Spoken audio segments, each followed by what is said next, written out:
Antes de iniciar, quero deixar também a minha palavra de gratidão, de alegria, de ter o privilégio de poder compartilhar a palavra do Senhor, compartilhar o Evangelho de Cristo Jesus para os meus irmãos, para a minha família na fé. É um privilégio poder compartilhar isso, falar do Senhor para vocês. Então saiba que eu também estou muito honrado, muito feliz com essa grande oportunidade. Bom, dado o agradecimento, eu quero fazer uma pergunta para vocês. Se hoje alguém te perguntar qual é a grande diferença do cristianismo para as outras religiões, qual será a sua resposta? Se alguém te perguntar qual que é a grande diferença do cristianismo para as demais religiões, o que você responderia? Eu tenho certeza que você, como um cristão sábio, vai responder que é o fato de nós cremos num Deus trino, que é Pai, Filho e Espírito.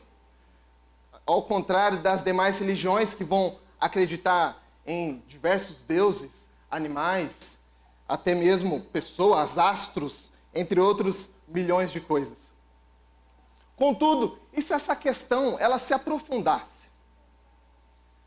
E a pergunta fosse, qual que é a grande diferença interna, então, dentro do cristianismo? O que distingue uma igreja protestante da igreja católica, de uma igreja ortodoxa? O que você responderia?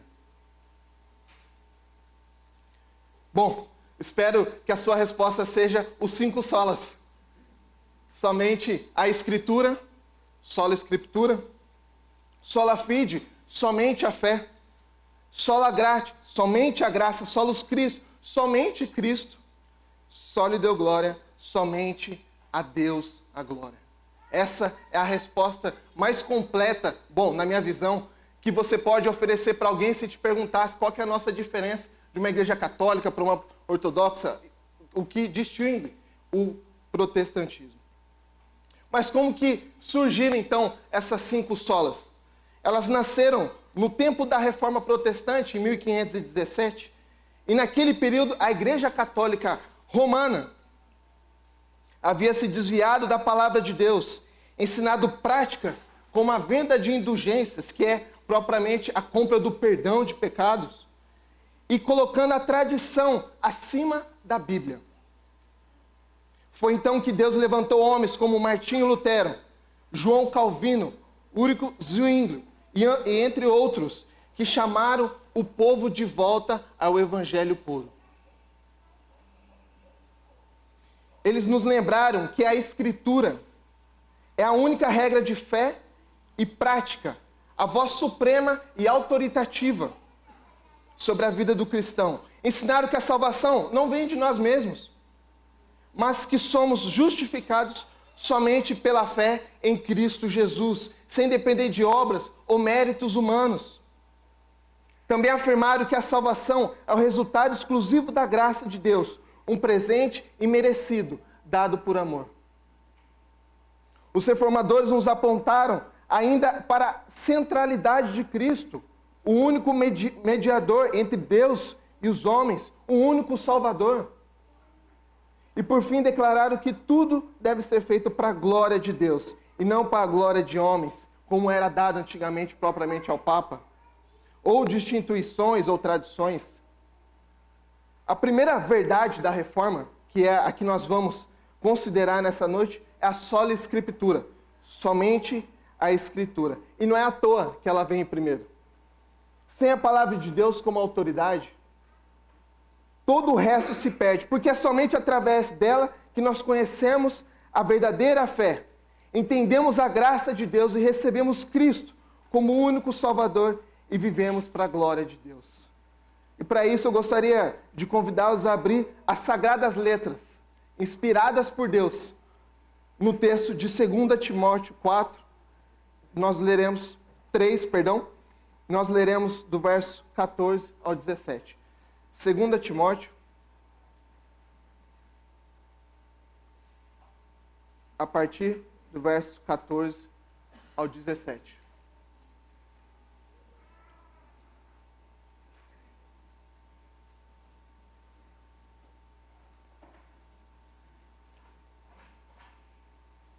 Assim diz as Sagradas Letras. Quanto você, permaneça naquilo que aprendeu e em quem acredita firmemente, sabendo de quem você o aprendeu, e que, desde a infância, você conhece as Sagradas Letras, que podem torná-lo sábio para a salvação pela fé em Cristo Jesus. Toda a Escritura é inspirada por Deus e útil para o ensino, para a repreensão, para a correção, para a educação na justiça, a fim de que o servo de Deus seja perfeito e perfeitamente habilitado para toda boa obra. Peço que os irmãos orem comigo. Pai, nós louvamos o Teu nome e agradecemos pela oportunidade de considerar a Tua palavra. Pedimos agora que o Senhor desvende os nossos olhos para que eles enxerguem a revelação das Tuas Sagradas Escrituras. Que ela venha a ser propriamente de ensino, de repreensão, de edificação e de crescimento para a Tua igreja. Usa-me nessa noite como um vaso de barro nas mãos do oleiro, para o bem da Tua igreja e para o Teu santo nome. É o que eu rogo ao Senhor em Cristo Jesus, Salvador. Amém. Eu gostaria de pedir para que os irmãos mantivessem a Bíblia aberta, que nós vamos caminhar pelo livro de 2 Timóteo. A carta de 2 Timóteo, datada aproximadamente de 64 a 68 depois de Cristo, ela é incluída aos livros pastorais, se juntando a 1 Timóteo e também a Tito. Como nós podemos ver logo no primeiro verso do capítulo 1, peço que os irmãos vão para lá. Ela é escrita pelo apóstolo Paulo sobre o contexto de aprisionamento em Roma, onde é possível comprovar isso quando ele se refere a si próprio como prisioneiro. Isso está no verso 8. Bem como Onesíforo não se envergonhou de suas algemas, no verso 16, além de dizer que ele está sofrendo algemas, no capítulo 2, verso 9. Essa epístola ela é endereçada a seu filho amado na fé, Timóteo, filho de Eunice e neto de Lóide, mulheres que haviam crido no Senhor Jesus e viviam uma fé sem fingimento. Ou seja, Timóteo não havia sido evangelizado por Paulo, porque eles se conheceram em uma dessas viagens missionárias do apóstolo, principalmente a Derbe e a Listra, como nós podemos ver em Atos 16, de 1 a 5. Timóteo já era um discípulo de Cristo, que dava bom testemunho para a igreja, ao ponto de que Paulo queria levá-lo consigo, logo lá no capítulo 16, no verso 3 de Atos, pelo seu compromisso e dedicação com o Evangelho.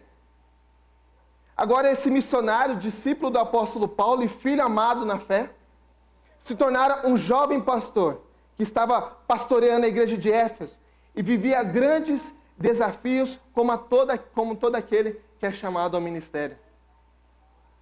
Quais são os objetivos, então, que Paulo escreve essa epístola para o seu amado filho na fé, Timóteo? Sentindo que ele estava próximo do fim do seu ministério, e a gente pode comprovar isso lá no capítulo 4 do livro de 2 Timóteo, no verso 9, ele envia essa carta com dois objetivos. O primeiro, um encorajamento ao pastor Timóteo para que ele se mantivesse firme nas suas atribuições e responsabilidades como ministro do Evangelho.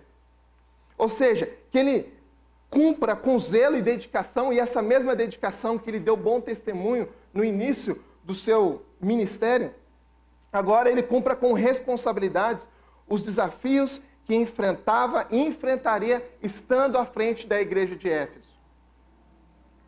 E nós podemos atestar isso com o apóstolo encorajando Timóteo, afirmando que ele possuía uma fé sem fingimento. Isso está no capítulo 1, no verso 5. Acompanhe. Que ele reavive o dom que está sobre ele por imposições de mãos. Isso está no verso 6 do capítulo 1, também de 2 Timóteo. Que ele fortifique-se na graça que há em Cristo Jesus. Está no capítulo 2, verso 9. E que ele apresente como um obreiro aprovado, no capítulo 2, de 14 a 26. E nesses versos, Paulo vai discorrer do padrão de conduta que se é esperado daquele que é chamado ao ministério, que é o caso agora de Timóteo. E o segundo objetivo é para solidificá-lo na fé em Cristo Jesus por meio das Sagradas Escrituras. Paulo vai dizer ao longo da epístola: mantenha o padrão das sãs palavras. Está lá no versículo 13 do capítulo 1.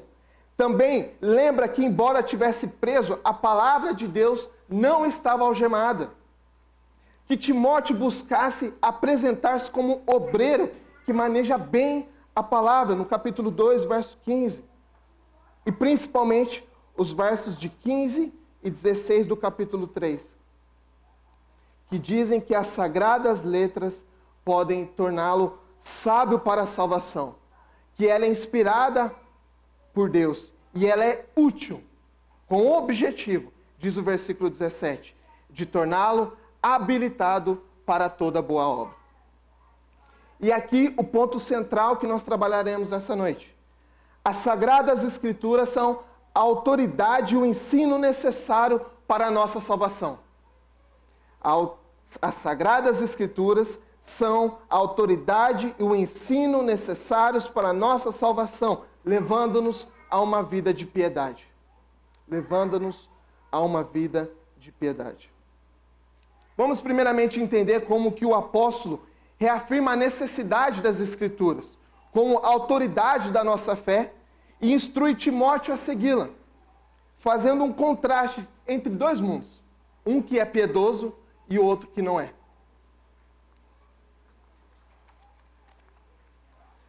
Antes de nós avançarmos, nós precisamos entender o que é piedade. Essa palavra que nós tanto falamos, que é tão importante para nós, o que é piedade? Em resposta a essa pergunta, João Calvino escreveu: a verdadeira piedade consiste em um sentimento sincero, que ama a Deus como Pai, o reverencia como Senhor, apropria-se de sua justiça e teme mais ofendê-lo do que enfrentar a própria morte. Piedade, para João Calvino, é um ato de temer mais ofender a Deus do que a própria morte. De acordo com as Sagradas Escrituras, e isso a gente pode verificar em 1 Timóteo 3,16, o grande mistério da piedade, e quando ele se refere a mistério é porque foi revelado no Evangelho, é o próprio Cristo, que foi manifestado na carne, justificado em espírito, visto pelos anjos, pregado entre os gentios, crido no mundo e recebido na glória. A vida de Cristo, uma vida sacrificial, é o exemplo perfeito de piedade, que verdadeiramente ama o Pai e é um com Ele. O que Paulo vai alertar a Timóteo é que essa vida de piedade, que reverencia Cristo como Senhor, não é o padrão de conduta que os homens viveriam e viverão nos últimos dias. Pelo contrário, em resumo, o que Paulo vai dizer é que esse mundo vive em contraste com a verdadeira piedade. E isso é explícito para nós no capítulo 3, de 1 a 9, de duas formas. Esses que vivem em contraste com a verdadeira piedade, eles são mais amigos dos prazeres do que amigos de Deus, e eles são resistentes à verdade. Quero que os irmãos leiam comigo o capítulo 3, a partir do verso 1 a 9 de 2 Timóteo.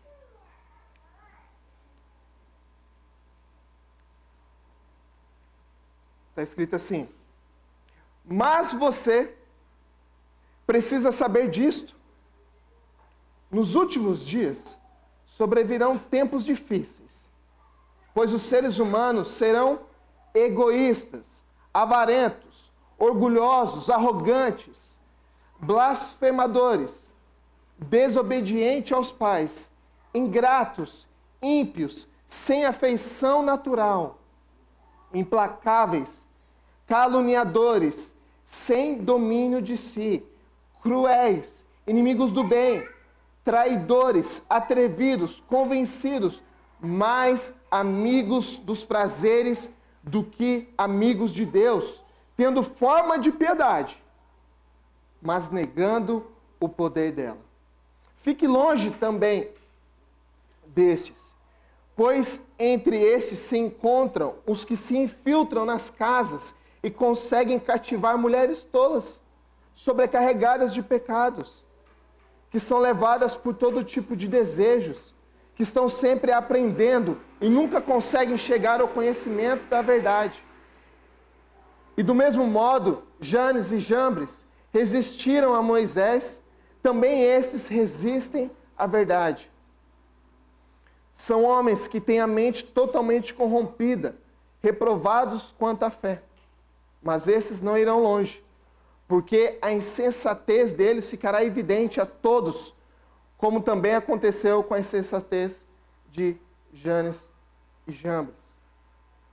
O que ele quer dizer com mais amigos dos prazeres do que amigos de Deus?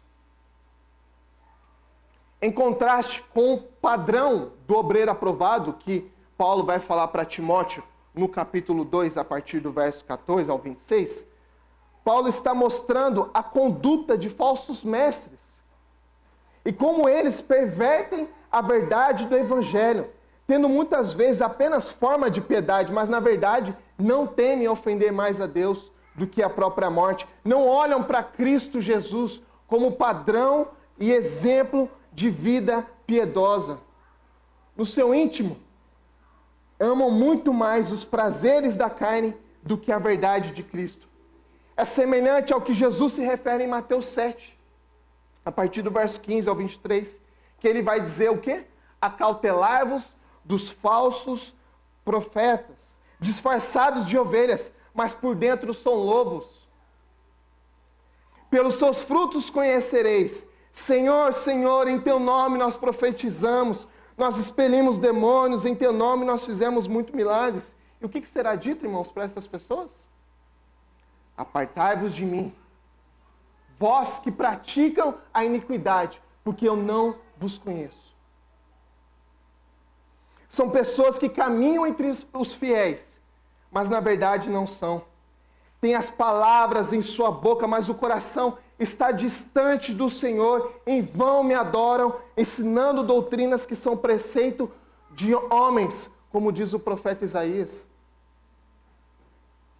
E os resistentes à verdade serão como Janes e Jambres, que de acordo com a tradição, esses eram os nomes dos mágicos egípcios, que se opuseram a Moisés e Arão, quando eles foram falar com o faraó. Isso está lá em Êxodo 7 e também no capítulo 8.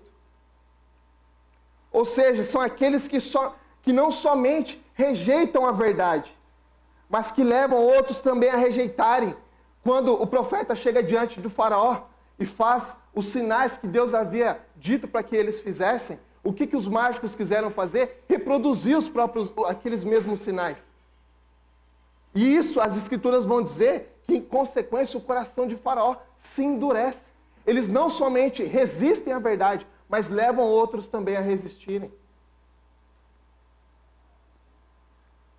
Eles quiseram ludibriar o povo contra o sinal que o profeta realizou, quando buscava demonstrar que falava por meio de Deus.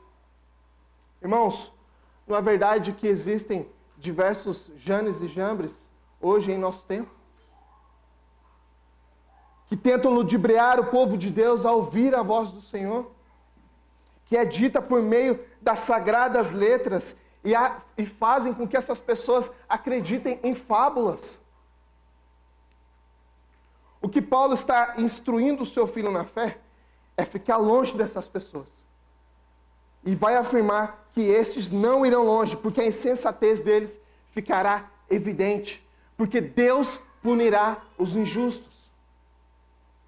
Agora ele se volta para um encorajamento para o pastor Timóteo, fazendo um contraste da verdadeira conduta piedosa, e começa com uma expressão que muitos de nós já ouvimos. Mas você. Observe comigo como ele inicia o verso 10 e o verso 14 do capítulo 3. Mas você. Quanto a você. Mas, que é uma conjunção adversativa, que ela tem ideia de oposição, ela quer fazer um contraste. Todos nós já ouvimos mas você. Principalmente os jovens, os adolescentes. Quando eles chegam diante dos pais, pai, eu quero fazer tal coisa. Mãe, todo mundo vai fazer. O que os pais respondem? Mas você não é todo mundo. É praticamente o que Paulo está dizendo aqui. Estes vivem essa conduta, mas você é diferente. Mas vocês, Igreja Batista Vila Branca, são diferentes. Leiam comigo os versos de 10 a 13 do capítulo 3. Mas você tem seguido de perto o meu ensino, a minha conduta, o meu propósito, a minha fé, a minha paciência, o meu amor, a minha perseverança, as minhas perseguições, os meus sofrimentos, os quais tive de enfrentar em Antioquia, Icônio e Listra. Quantas perseguições sofri, porém o Senhor me livrou de todas elas. Na verdade, observem bem esse verso 12. Na verdade, todos, absolutamente todos os que querem viver piedosamente em Cristo Jesus serão perseguidos. Mas os perversos, os impostores, irão de mal a pior, enganando e sendo enganados. Paulo deixa claro como viveriam os infiéis nos últimos dias e diz que Timóteo, em oposição a essa conduta de vida impiedosa, deveria ser diferente desses. Ele elogia e também reforça a fé de Timóteo, deixando claro que ele foi solidificado no ensino apostólico, ou seja, ele foi discipulado pelo próprio apóstolo Paulo, participando da sua fidelidade, dos seus sofrimentos e pelo exemplo da verdadeira obra do Evangelho. Uma das grandes bases para a sola Escritura se encontram nos versos a seguir, de 14 a 17, os versos que nós lemos na nossa leitura inicial. Que é o que nós vamos considerar nesse momento. Paulo ordena que Timóteo permaneça nas Sagradas Escrituras, para que viva de forma piedosa e deixa claro que ela é inspiração divina e por isso é a maior autoridade. Uma vida de piedade se vive submetida às verdades das Escrituras. Uma vida de piedade se vive submetida às verdades das Escrituras. Gostaria de considerar brevemente 3 pontos com os irmãos do porquê nós devemos crer no sola Escritura para se viver uma vida de piedade baseado no texto base dessa noite. Que a Escritura, ela é a autoridade. A Escritura, ela é inspirada por Deus e a Escritura é útil. A Escritura é a autoridade, ela é inspirada por Deus e ela é útil. Primeiro ponto. Desde criança, você conhece as sagradas letras que podem torná-lo sábio para a salvação em Cristo Jesus. Irmãos, o bem mais precioso que nós podemos ter nessa vida é a certeza da salvação pela fé em Cristo Jesus. Não há outro bem mais precioso que nós podemos ter do que a convicção, a certeza da fé salvífica em Cristo Jesus. E Paulo, nesse verso de 14, nos versos de 14 a 17, ele deixa claro para nós que por meio da autoridade das Sagradas Escrituras, nós temos todo o ensino necessário para a nossa salvação. Cristo, ele é anunciado em toda a Escritura. Desde o Antigo Testamento, profetizaram sobre ele. Isaías, Miqueias, Jeremias, entre outros profetas. E tem o seu cumprimento em Jesus de Nazaré, o Deus encarnado, em Mateus 1:23, que vai dizer que eis que a Virgem dará à luz a um filho, e ele será chamado de Emanuel, que quer dizer Deus conosco. O propósito das Escrituras, irmãos, Não é dizer se você vai casar ou se você não vai casar.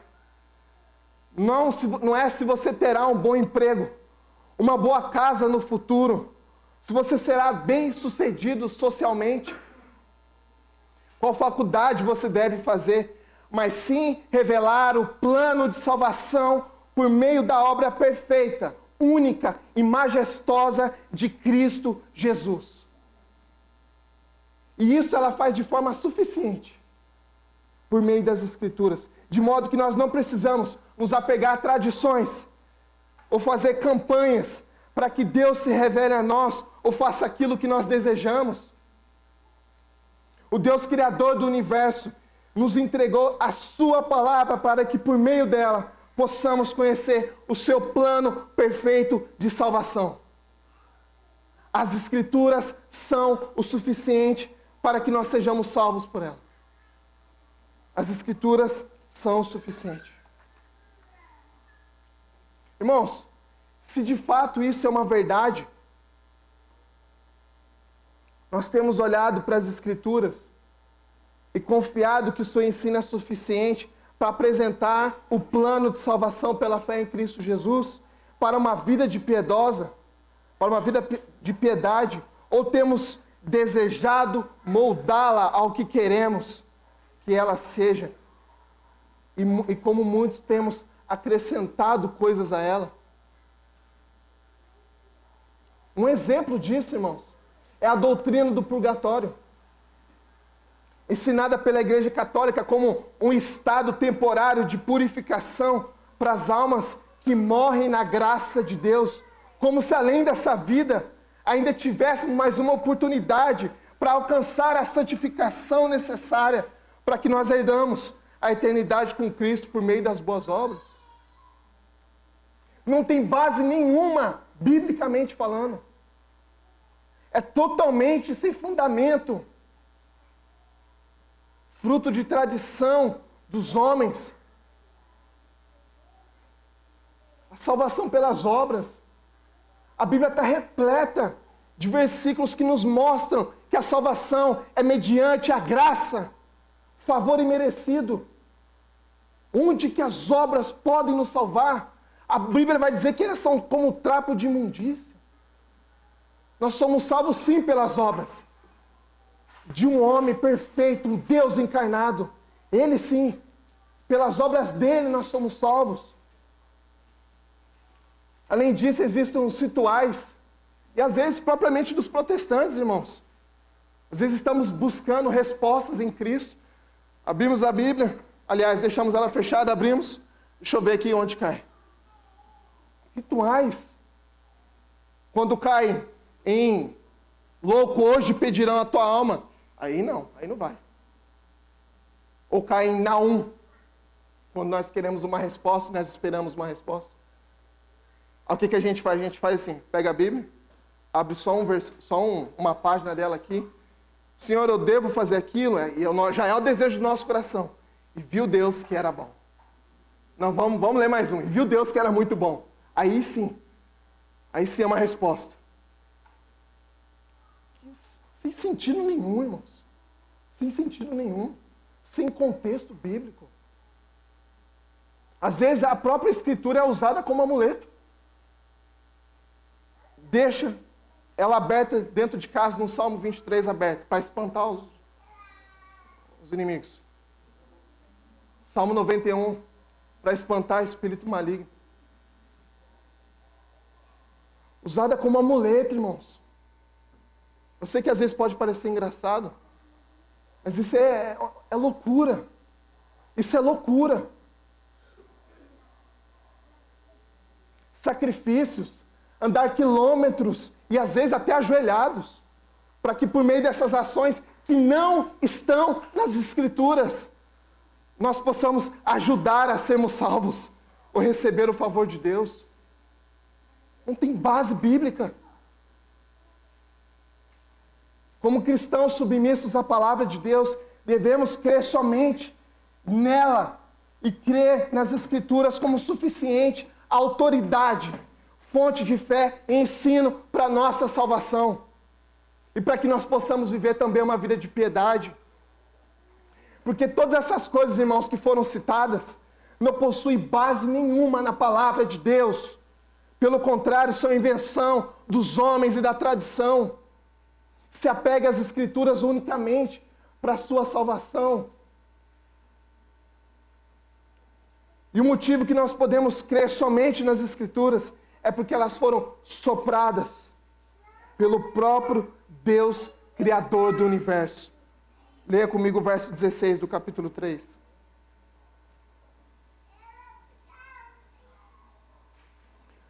Toda Escritura é inspirada por Deus. Toda Escritura é inspirada por Deus. Nós então podemos confiar nas Escrituras porque elas são inspiradas por Deus. Trata-se de uma das expressões mais importantes do Novo Testamento. Em 2 Pedro 1, 21, o apóstolo afirma que a Bíblia foi inspirada por Deus. Ou seja, Deus é o autor, é a fonte final das sagradas letras. Embora tenha sido escrita por mãos humanas, a Bíblia carrega do início ao fim a autoridade do próprio Deus.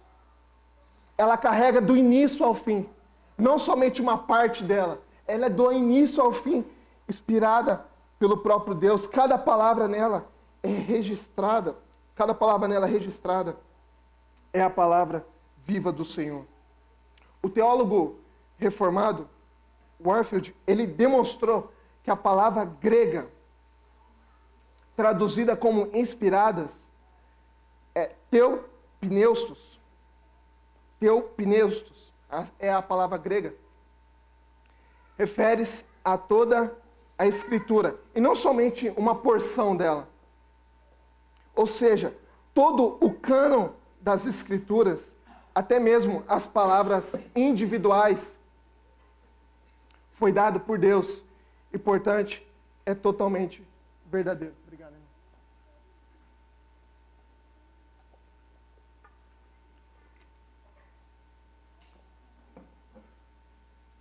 Somente a Bíblia permanece livre de qualquer erro. Por isso, é a única fonte infalível e autoritativa para orientar a nossa vida cristã e as nossas doutrinas. Os homens podem falhar, os magistérios podem se corromper, falsos profetas podem surgir, mas a palavra de Deus, inspirada pelo próprio Criador, permanece inabalável, inerrante e útil para toda boa obra.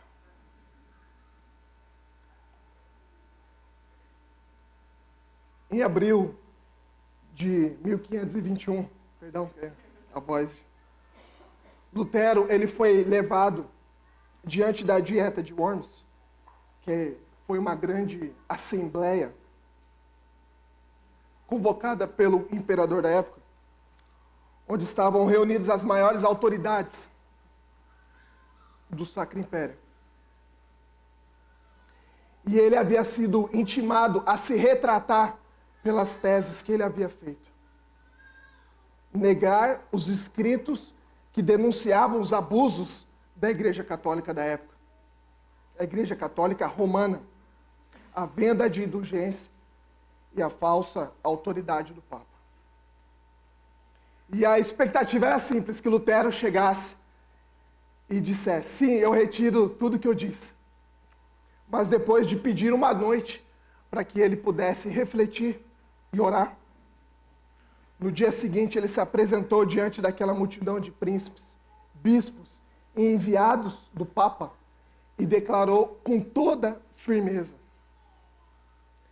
a não ser que eu seja convencido pelas sagradas Escrituras, e pela razão evidente, pois eu não aceito apenas a autoridade de papas e concílios, visto que frequentemente eles se contradizem. A minha consciência está cativa à palavra de Deus. E ir contra a consciência não é seguro nem correto. Aqui estou, não posso negar e nem agir de outra forma. Que Deus me ajude. Amém. Naquele momento, Lutero não estava apenas defendendo a si mesmo. Ele estava proclamando diante do mundo que a autoridade suprema da igreja e da vida cristã é a palavra de Deus. Irmãos, a palavra de Deus é inspirada pelo próprio Criador. E se isso é uma verdade para nós, como Lutero, não devemos negociar nenhum ponto, nenhuma vírgula das Sagradas Escrituras, a não ser que por elas nós sejamos convencidos. Que diante das opressões desse mundo, seja na cultura, seja do governo ou das instituições, sejamos como José, que não se rendeu à quebra de princípio, ao rejeitar a mulher de Potifar, e por isso ele foi preso. Que sejamos como Daniel, que não aceitou os manjares dessa terra e foi jogado à cova dos leões. Sadraque, Mesaque e Abednego também foram jogados à fornalha. Como os apóstolos, que quando presos por pregar o evangelho e querendo obrigá-los a parar de fazer isso, eles responderam: é mais importante obedecer a Deus do que aos homens. Nós somos aqueles que não se dobram diante de outra autoridade que não sejam as Sagradas Escrituras. Nós somos aqueles que não vão se dobrar diante daquilo que o governo pode imprimir sobre nós. Os nossos princípios e valores devem estar pautados totalmente nas Sagradas Letras, não submissa a uma cultura totalmente corrompida, relativista e anticristã, que está sorrateira como um leão, pronta para perverter e devorar nosso padrão de família, a igreja ou a autoridade bíblica. Nós não nos dobraremos a outra autoridade que não seja as Sagradas Escrituras. E diante disso, nós podemos aguardar a volta do nosso Senhor e Salvador, vivendo em obediência, santidade e piedade, porque a sua palavra é inspirada e ela é útil. O nosso terceiro e último ponto. O fato de a igreja ter a voz de Deus sempre presente com ela na Sagrada Escritura significa que o homem de Deus pode ser completo, totalmente preparado para a boa obra. Por meio da Bíblia nós somos ensinados no caminho de salvação, repreendidos em nossos pecados e instruídos a corrigir a nossa conduta. Assim aprendemos a viver em justiça, sendo capacitados para toda a boa obra e anunciando a Cristo em quem cremos e servimos, para que o nome dele seja bendito por meio de nossa vida. Se as Escrituras são o suficiente e ela é útil para nos ensinar o caminho que devemos seguir, não carecemos de tradições humanas, ensinos proféticos que não foram revelados nas Sagradas Escrituras, revelações ou visões, porque na palavra de Deus temos todo o alimento necessário para o nosso crescimento na fé.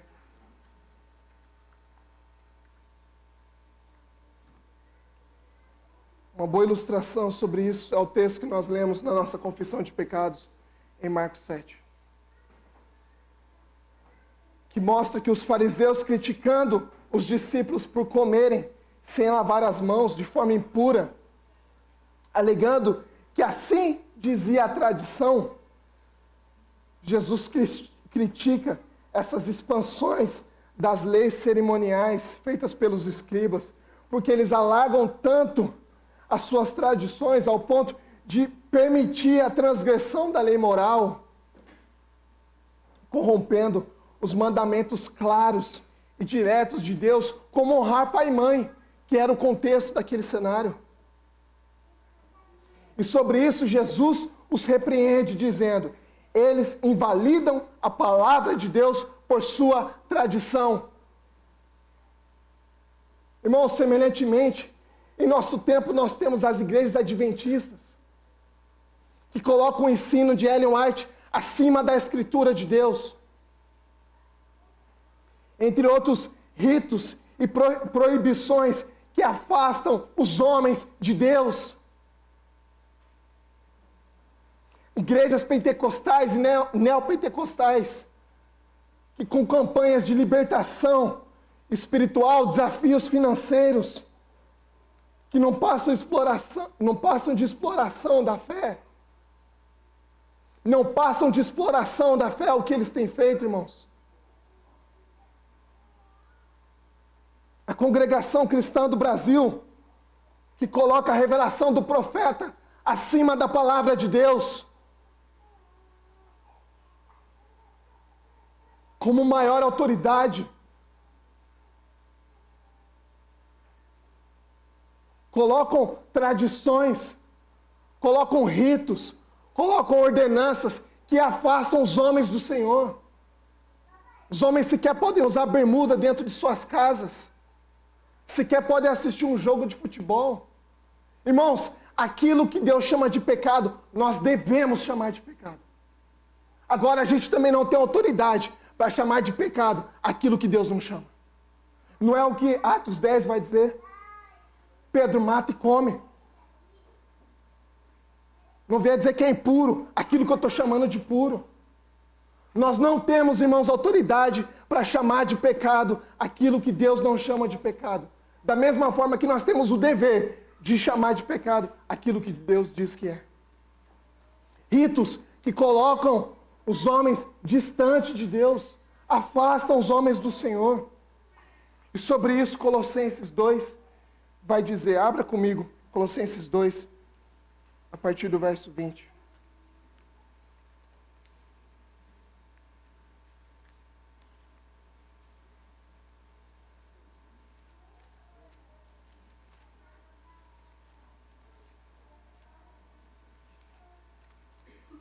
Colossenses 2, a partir do verso 20. Assim vai dizer a palavra de Deus. Se vocês morreram com Cristo para os rudimentos do mundo, por que se sujeitam a regras como se ainda vivessem no mundo? Não toquem nisso, não comam disso, não peguem naquilo. Todas essas coisas se destroem com o uso. São preceitos e doutrinas dos homens. De fato, essas coisas têm aparência de sabedoria ao promoverem um culto que as pessoas inventam, falsa humildade e tratamento austero do corpo. Mas elas não têm valor algum na luta contra as inclinações da carne. Uma vida de piedade que tem como objetivo glorificar a Deus, só pode ser vivida com deleite nas Escrituras, irmãos. Como Josué 1 e o Salmo 1 vão dizer, de dia e de noite, medita nas Sagradas Escrituras, medita na Palavra de Deus de dia e de noite, porque ela é útil para alinhar a nossa vida em verdadeira santidade e sincera obediência ao Senhor. Não somente em aparência, mas em verdade de espírito. Medite nas Escrituras para viver uma vida piedosa, segundo a vontade de Deus. Irmãos, a autoridade da Escritura Sagrada como fundamento para uma vida piedosa está na sua procedência divina. Por isso, olhemos para ela, e somente para ela, irmãos, como autoridade de ensino da salvação e para caminharmos em piedade nessa terra, até que do céu retorne o nosso Senhor e Salvador Jesus Cristo. Vamos orar. Senhor, santifica-os na verdade. A tua palavra é a verdade. Que nós saiamos daqui nessa noite amando mais as Escrituras, tendo ela e somente ela como autoridade e fundamento para a nossa fé, para caminharmos em uma vida de piedade, que teme mais ofender a Deus do que a própria morte, Senhor. Ajuda-nos, Senhor, em nossa fraqueza no relacionamento com a Tua Palavra. Nos dá ânimo, força, amor e desejo pelas Tuas sagradas letras, para que vivamos de forma piedosa, glorificando o Deus supremo, bendito, maravilhoso que nós servimos. Essa é a nossa oração em Cristo Jesus.